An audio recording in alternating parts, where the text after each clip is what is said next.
He's one of the best shooters in college basketball, period. My national championship pick. Their offense sometimes completely goes dead. I'm Sully with the Sidekick, and this is Sports of Sully. On today's show, we're going to be talking about the pretenders and contenders of college basketball because March Madness is right around the corner.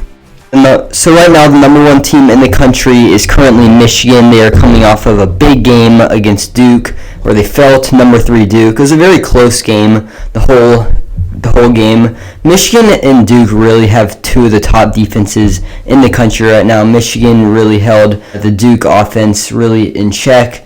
Their offense is a little bit shaky. They kind of don't have like a top scorer. Their top scorer is Yaxel Lunenburg at about 13 points a game. They have a really good bench. They're really kind of like Florida last year, where they were going to use their depth to really try and take teams out. They have a really big 7'3" center who's really impactful on both ends. On the defensive end, he can block shots. He's 7'3", so he's really big. And then on the offensive end, he has really good touch.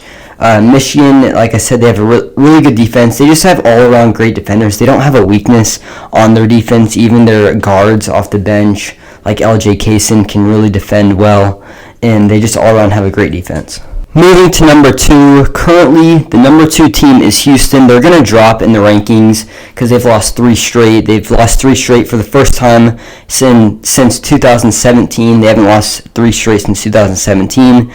They just had such a tough schedule. The Big 12 schedule has just been crazy hard this year. They lost to Iowa State, where it kind of came down to the wire. They blew a 10-point lead. They just couldn't score in the end, and then they had some big losses against Kansas and against Arizona.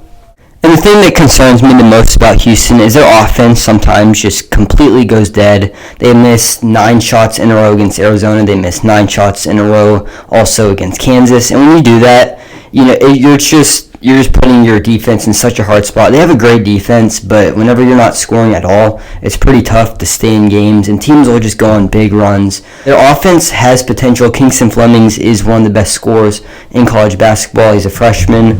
They just don't have a whole lot around him. Emmanuel Sharp is a really good shooter, but if someone gets into foul trouble or you take someone away, they don't have a whole lot of shooting around them. Chris Sinnat was this freshman who's supposed to stretch the floor. His shot is just completely not there. They have lots of energy on defense. Joseph Tugler, their center, is a really good shot blocker. Chris Sinnat's a really good defender. They have a great defense, but whenever you can't score, it's really tough to win big games against good teams. Number 3 team is Duke. Duke would be my national championship pick if the season ended right now. Duke just has an all-around great team. They don't have a weakness. Cam Boozer is probably the front runner for best player in college basketball right now. He is so physical. You saw it in the Michigan game. Michigan has a really physical defense. He still overpowered Michigan's defense at times. They have pretty solid shooting. I think their really X factor would be their shooting. They've kind of been an up and down shooting team.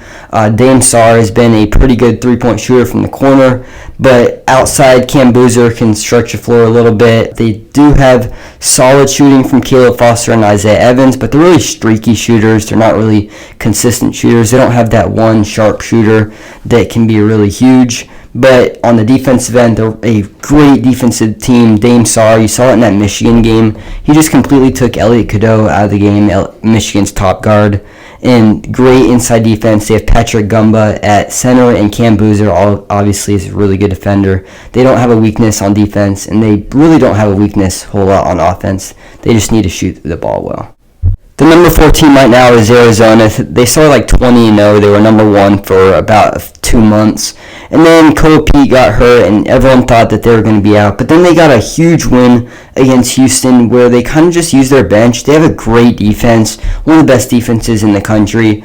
Brandon Burries, the freshman, he's a great 20-point-per-game scorer for Arizona, and they really just kind of do it all around with the defense. When Kobe Pete comes back, their freshman forward, they're definitely going to be a dangerous team. They show that they can beat anyone with that win against Houston, and then they just have had kind of a tough game closing out games. Even when they've won, they had the game against BYU where they were up by 20. BYU came back to take the lead.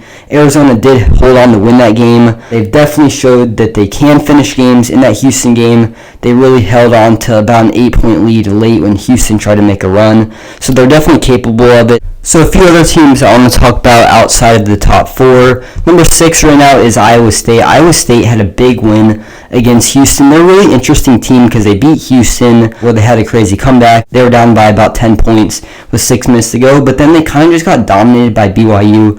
Iowa State, again, they do not have a number 1 scorer. They kind of do a scoring by committee. Joshua Jefferson is probably one of their best players. He's a forward who can kind of do it all. He can shoot a little bit, can score inside a little bit. They're really going to rely on their shooting. Manchilicic, he's one of the best shooters in college basketball, period. He can shoot off the dribble, he can shoot, catch, and shoot, and they're really going to have to make threes. And then their defense, all around great defense inside with Blake Buchanan, their center. They're a very physical team, and if they can shoot and defend, they definitely have a chance to make a run in March Madness. A few other teams I want to talk about are teams that have just really big stars. Sometimes you just need that number 1 guy that can carry you in March Madness, and that's definitely with BYU. AJ Debinsa is probably going to be the number 1 pick in the upcoming NBA draft. But they lose their second best player, Richie Sanders, to an ACL tear. He's going to be out for the year. BYU really showed in that last game against Iowa State. Sometimes if you just have a number 1, then you're sometimes just going to be able to win any game because of how good AJ Debinsa is. It's really interesting because I would think teams are going to start doubling AJ Debinsa pretty much every play because BYU outside of him is not going to have a whole lot of shooting. They're not going to have a whole lot of capable players to make plays. But you saw in that Iowa State game, sometimes he just can make plays even when you double team him. He's a great passer, and apparently he's going to be playing 40 minutes a game the rest of the year. The next team, probably the team who has the number 2 overall pick in the NBA draft, and that's Kansas. Kansas is a really interesting team because they beat Houston, but then they lost to Cincinnati. They have some really bad losses. They got blown out by Cincinnati while they were at home. They have a really interesting team. Darren Peterson is really just going to have to be healthy and be playing at his best. Because if he's playing at their best, Kansas definitely can make it all the way to the tournament and win it all. They have some pretty decent players outside of him. Flory Budungai, their center, is one of the best defensive players in college basketball. I would put him up there in the top 3. He's a great rim protector. He's really physical, and he can score a little bit inside as well. And then Trey White, their point guard, he's kind of that guy that just gets the whole offense going. He's a really good playmaker, pretty solid shooter, and definitely is going to be huge in Kansas's run. So that's going to do it for today's show, talking about the top teams in college basketball. This is Sully, signing off.